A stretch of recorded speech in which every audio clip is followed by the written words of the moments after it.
Dream is a shadow of something real. G'day there, this is Sarah from Amateur Filmies, and today I want to talk about representations of Aboriginal Australian people and cultures throughout horror movies. I'd like to preface this by saying that this is a video that is very close to my heart and a topic that is of interest to me, being Wiradjuri myself. That being said, I'm by no means an authority on this subject. A lot of this is my opinion, but if you would like to do further research, I have linked a few very important websites in this video's description, so go ahead and look at those.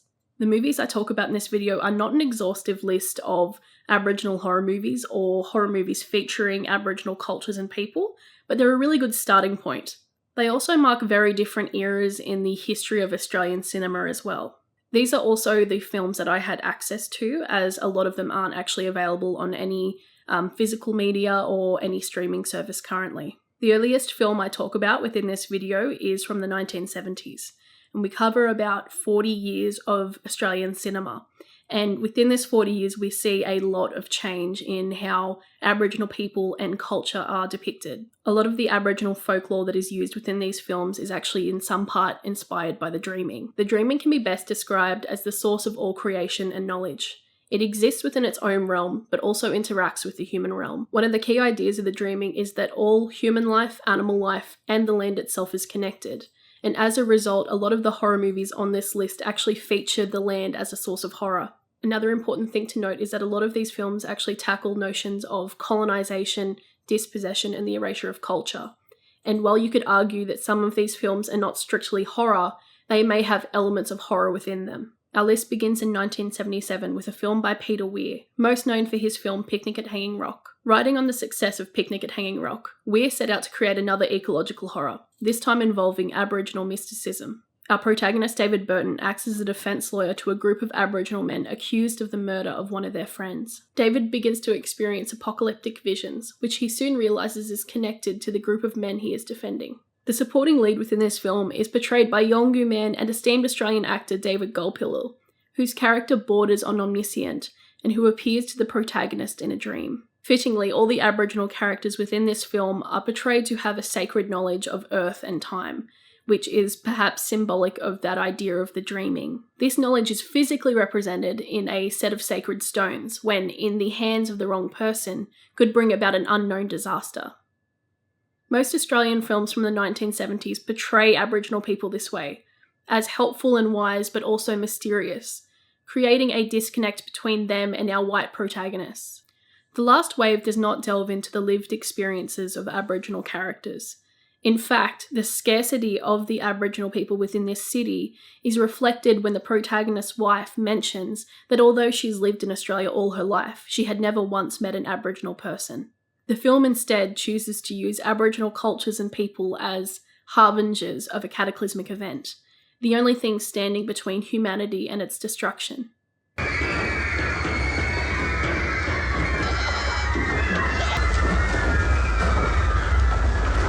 Aboriginal people once again play the part of Knowledge Keeper in 1987's Dark Age, a film based on the novel by zoologist Graham Webb.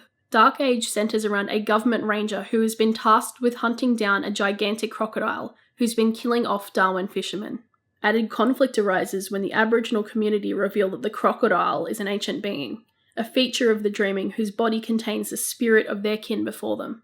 They explain that the crocodile, named Numinwarri, has swam from his home in Arnhem Land during the floods and must return to his home intact. To kill Numinwarri would bring about devastating consequences. Actor David Gulpilil also appears in this film as a supporting act to John Jarratt's park ranger. His presence on screen once again takes an omniscient tone, which is a direct contrast to the hot-headed fisherman whose desire to conquer Numinwarri and take back the waterways conjures up images of colonisation. You not get him that Numinwarri?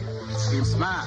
Him belong this river. Dark Age shares many similarities with Jaws, such as the classic man versus monster tale, with added bureaucratic conflict in the form of an anxious Parks and Wildlife Department. Unlike Jaws, the monster holds spiritual significance, and the discussion of its killing brings about a moral dilemma. As seen in The Last Wave, the laws of man conflict with Aboriginal law, even in the act of killing. And once again, the lives of Aboriginal people within this film are kept a mystery. In direct contrast, 2013's The Dark Side aims to uncloak this mystery, through a documentary-style movie that combines the real-life ghost stories of various Indigenous and non-Indigenous Australians and presents them through monologues by renowned Australian performers and artists. The majority of these segments are filmed in an interview style, with the characters speaking to the camera candidly about their interactions with the supernatural. These monologues feel like stories that your older family member may have told you in front of a campfire, or something that your friend would have told you at a patio table at 3 a.m. Some are really funny and nostalgic, and some are just tragic and horrifying. The realism achieved through the candid performances is the key to the horror of this film, as well as the unsettling score and the vivid visual imagery. Slice the scalpel through my body. I rebuke you in Jesus' name. Most notably seen in the final segment that discusses the dissection and display of Aboriginal remains as anthropological curiosities of the past. Director Warwick Thornton, a Kaditch man from Alice Springs, wanted to share the real-life stories of Aboriginal ghosts and the afterlife, something that had long been kept locked away in the secret and the sacred. The dark side helps to demystify Aboriginal spirituality in a sense, and promotes the art of oral storytelling, an important component of Aboriginal and spiritual tradition. By sharing these stories with the public, Thornton promotes notions of inclusivity, allowing Aboriginal cultures to be celebrated and shared with both Indigenous and non-Indigenous people, and highlighting the innate human connection we all share. The film Cargo explores this notion of a collective human experience by way of a zombie virus that has ravaged the entire Australian population. The plot of Cargo is simple. A man must navigate remote Australia while trying to find a safe place to leave his baby daughter before he succumbs to a zombie virus. However, the film's underlying message is about the dichotomy between Western industrial advancement and Aboriginal connection to country. This country changing. Sick. We all get sick. You get sick too. There is an allusion to the virus being caused by man meddling with the natural processes of the earth through mining and fracking. And like in The Last Wave, Mother Nature has created the horrors that drive the plot of this film. The film portrays Aboriginal tribes as returning to their traditional roles as caretakers of the land by hunting the infected. Simone Lander's character Toomey, a girl who befriends our protagonist and joins him on his journey, believes the zombified humans are just people who have lost their souls, and thinks that an Aboriginal elder may be able to cure them.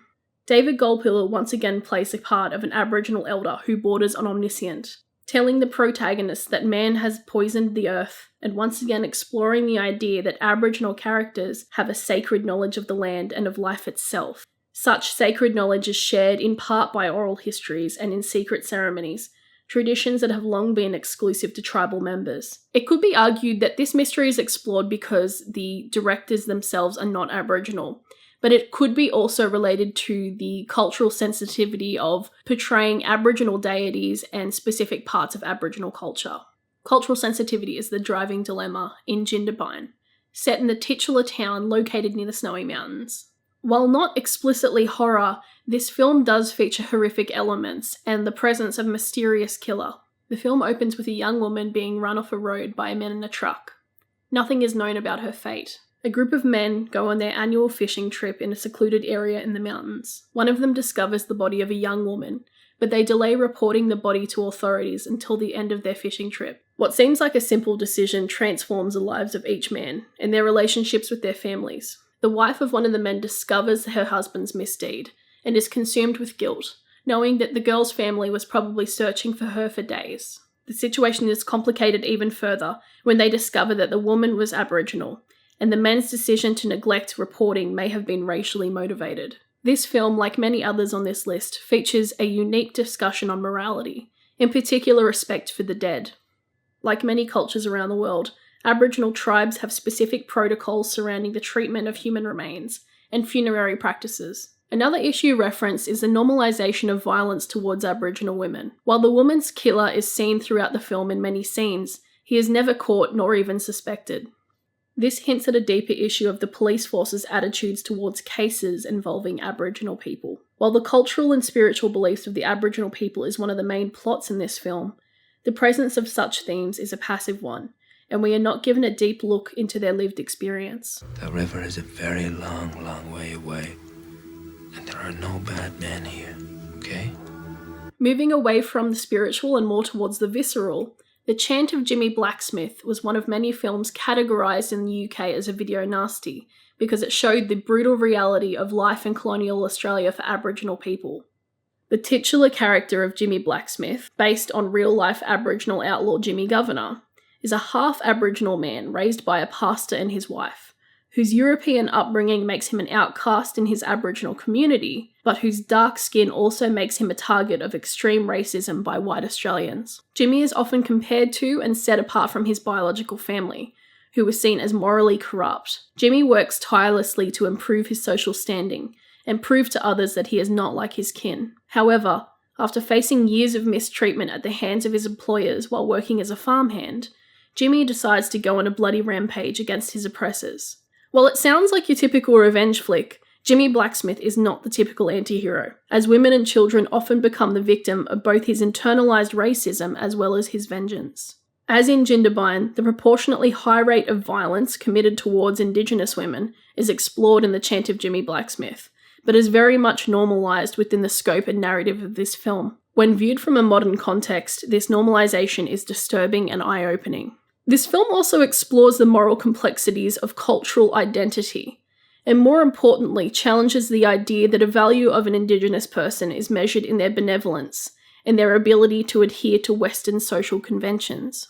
While our protagonist is definitely not one to be admired, he is presented as a whole person, flaws and all, rather than simply a walking cultural archetype. The film is effective in allowing the viewer to feel the rage that Jimmy feels in every mistreatment, and is an emotional reminder of the sins of the past and the monsters that systematic oppression creates. That's what I've done.